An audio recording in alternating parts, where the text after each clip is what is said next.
श्रीमद् भागवत अष्टम स्कंद 19 अध्याय रे भगवान विष्णु किपरि वामन रूप रे आसी महाराज बाळींकर आत्मगर्भ को नाश करथिले बा गर्व गर्व कहार भगवान सहंतिनी से अध्याय रे लिखा रही। आउ से वामन रूप रे भगवान को ब्रह्मा मरीच सनक आदि मुनि माने तांकर रूप को दर्शन करथिले।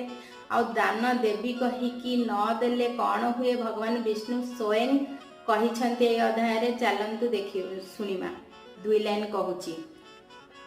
तृतीय पाद स्थान देई तु एबे था सुख होई न देले पड़िबु नरके अजस थिब तिनि लोके एमंत बळी आगे कही विष्णु रहिले स्थिर होई।